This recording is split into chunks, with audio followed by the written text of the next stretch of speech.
I'm Neal Dempsey, venture capitalist. I've been in Silicon Valley for over 25 years, and I've funded a lot of startups, some of which you probably know.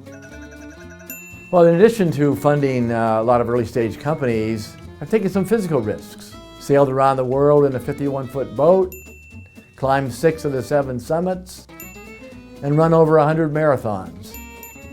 What I like best about what I do is mentoring. The real world is brutal. Students coming out of business school, or mentoring, of course, the entrepreneurs that we fund. As everyone knows, Silicon Valley is the place to start early stage technology companies. There's financing, there's education, there's other companies. As I was traveling through Europe, it became obvious to me there isn't the infrastructure, there aren't the venture capitalists, there aren't as many companies, that the European entrepreneurs don't have anywhere near the same opportunity. So, I've decided to start a program to bring entrepreneurs from other parts of the world to Silicon Valley. This is Neal's Running Start. We interviewed hundreds of entrepreneurs, and we chose 4 to spend 4 weeks with me and my rat pack.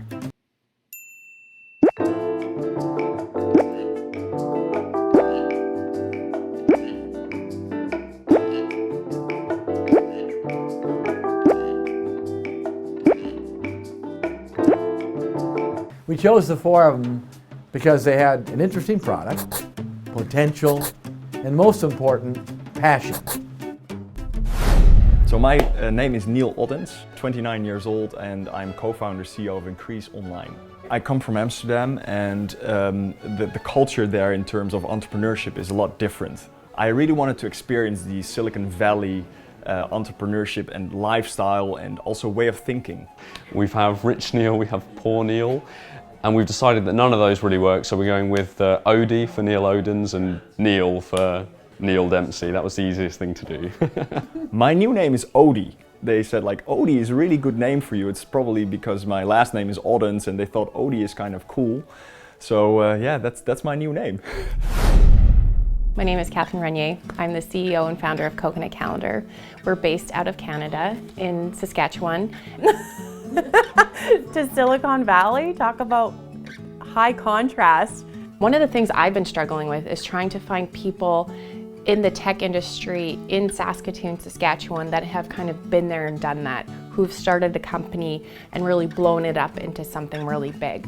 There's no better place for me to be and learn from amazing people. It might be the fears, the hopes, the dreams with the other entrepreneurs. My name is Antti Rikke and I'm the COO and co-founder of Zero Keyboard. I'm from Helsinki, Finland, so far away from home. We are coming here. Customers are in US, so I saw that this is perfect timing to kind of boost that of getting all the knowledge and suck it in 4 weeks and then do the right moves, hopefully, and avoid the pitfalls of taking the European or Nordic company to US. My name is Mario Aguilera. I'm the CEO and founder of Testpack. I'm originally from Bolivia and I was in the Army since I was 12. I joined the Special Forces when I was 16.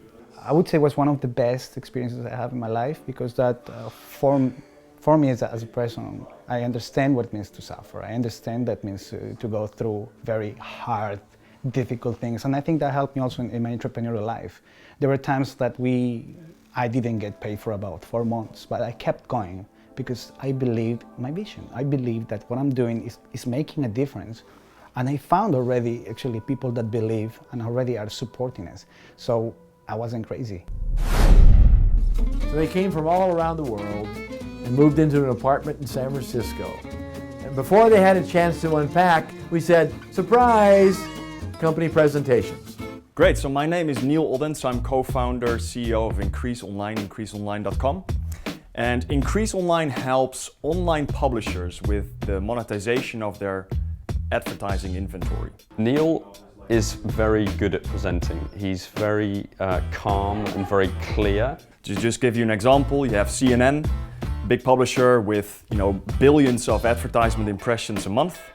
but they sometimes lack the tools to really know how to manage their revenues best. And so that's what Increase Online does. We help big publishers to monetize their inventory better.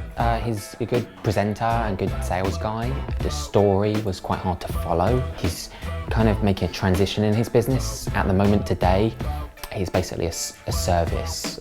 The platform business is actually what I've been talking about during the presentation. The current business is like really the consultancy of it. He needs to focus that company down on being a product company. I think that in December we'll have 150. Right now, yes. Well, forget about December. Okay, right now. Right now, where are you? Yeah, right now we have 4 customers that are piloting. How much revenue and have you booked in 2016 in the first 4 months? Nothing. Okay. Nothing. It turns out that Odie has no revenue from the product business that he pitched us. He has 30 days to shut down the service, pivot the company, and develop the product. So, hi everyone, my name is Catherine Renier and I am the CEO and founder of Coconut Calendar. Initially seeing the pitch deck for the tool, I thought that there's a lot of calendaring. I thought calendar, not so sure. Now, my guess is that you're all thinking, Catherine, this has been done a million times. Online appointment scheduling isn't something new. But she has an interesting take on it, and I actually I think that there's a real niche there. So just to go through some of our clients, the thing to note is that all the customers I'm about to share with you have called us. I think the fact that having been bootstrapped, she's built this business to something within quite sizable revenues, you know, like in the region of like $1 million a year. There's obviously something deeper there. They came to us while we still had full-time jobs, and they had no idea that we didn't do this full-time, and I didn't let them know that. Catherine has not raised money, and before we met her, I think she was kind of against the idea. I'm a completely bootstrap company. I've never pitched to anyone in my company to receive money. So this is really new experience for me, so I appreciate you taking the time to listen to me. One of the questions Neal asked me, he's like, why haven't you got venture capital? And I said, well, because I don't want to take other people's money. And he just looked at me like, I'm sure he's never heard that. What? What? And I said, well, I grew up on a farm. We're very self-sufficient, we're hardworking. On the one hand, that means she's done an incredible job getting to the stage she's at. I think, you know, her company at the moment is the one that actually has the most, is making the most revenue per year. And she's done all of that without a huge amount of outside help. And he said to me, he's like, Catherine, the people who give you money, it's not like as if they can't feed their kids if you lose their money. They know what they're doing, and that's the only way to grow your business. Catherine is not thinking big enough. She's selling to big companies, so she has to act like one, think like one, and execute like one. So, my name is Antti Rikkinen. I'm the COO and co-founder of Zero Keyboard. We want to enable seamless information flow between people and business systems. Alone in Salesforce.com, there's 5 million sales reps. They don't have a way to update their daily tasks to Salesforce on the field. We created there a solution that the sales rep can fulfill all their daily tasks in seconds from the field, wherever they are, without typing. Antti has an issue which most of his team are technical people focusing on building the product. He is the only person focusing on sales. Again, he needs to think how to sell this because it's a pretty awesome product, but they're not making much revenue at all. Our current monthly recurring revenue is 6,000 euros. So that's a month. That's the issue, okay. Yeah. And barely got you over here. Yeah. I'm glad you paid someone. They just need to communicate better. It's a typical sort of engineer's pitch. My prediction is that his pitch will change more than everyone else's in the next month. That you'll look at his pitch in a month, you say, what was this? I was just checking out their app on the App Store, and actually this business is solving a massive problem. but none of that really came across in the presentation. The presentation was really text heavy, numbers based. By looking at screenshots, your thing actually does some pretty awesome stuff. Yeah. The pitch was terrible. The product actually looks pretty awesome. I hope my pitch deck will be quite revamped. The CRM is at the moment the second largest enterprise app market. Only ERP. Well, Anti's presentation was technology mumbo jumbo. All he needs to say is it makes Salesforce easier to use.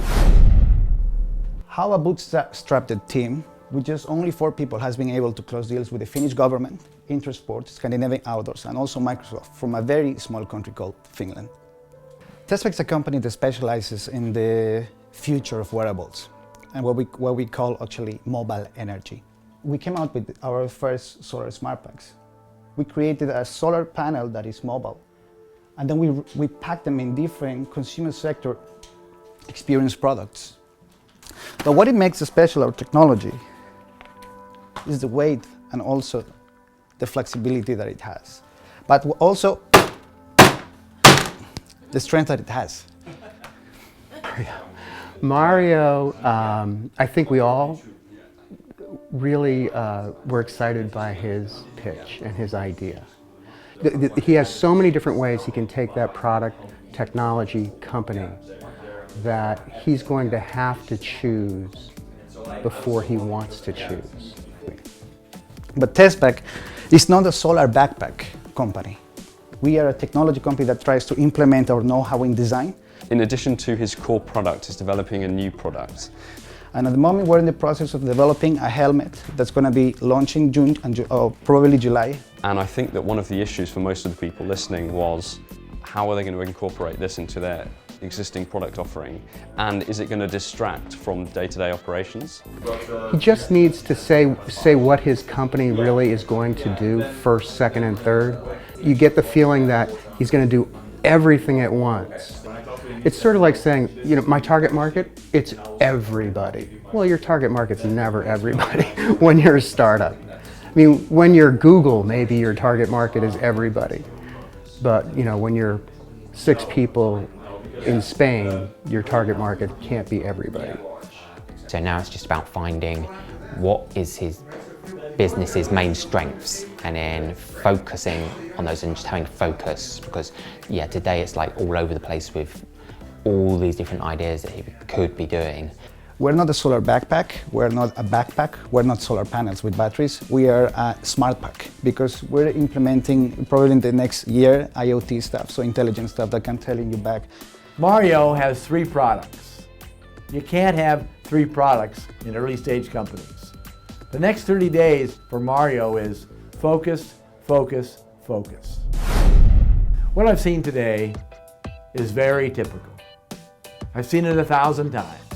If what he wants to scale, he's going to have to pivot from service to a product. I really want to be able to understand what I need to change before I can take the company to the next level.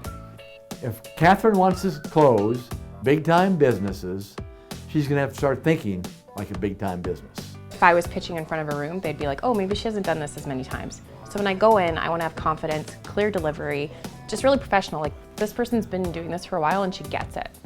Antti has a great and simple product, but an overly technical, complicated presentation. In the final pitch, I would like to move more straightforward. I can kind of deliver the message fast so that the pitch is easy to get. And Mario, he's everywhere, but nowhere. He needs to focus. Try to buy less, I would say. Do less and achieve more. So I've seen these problems 1,000,000 times, but we only have 30 days. So we have a lot of work to do. So let's get running. On the next episode, Odie's problems go much deeper than we realize. Catherine tries to close her first US customer. Antti tries to impress Salesforce. And Mario just doesn't want to focus. Please make us look good. Edit all the Photoshop stuff. Yes. Oh, happiness. Everybody's happy until tomorrow. You made it. Then you lose. Yeah. If you pitch tomorrow, what happens? There we go. Go back and fake it. Cheers. Looks genuine. It's ginger ale. Ginger ale, yeah.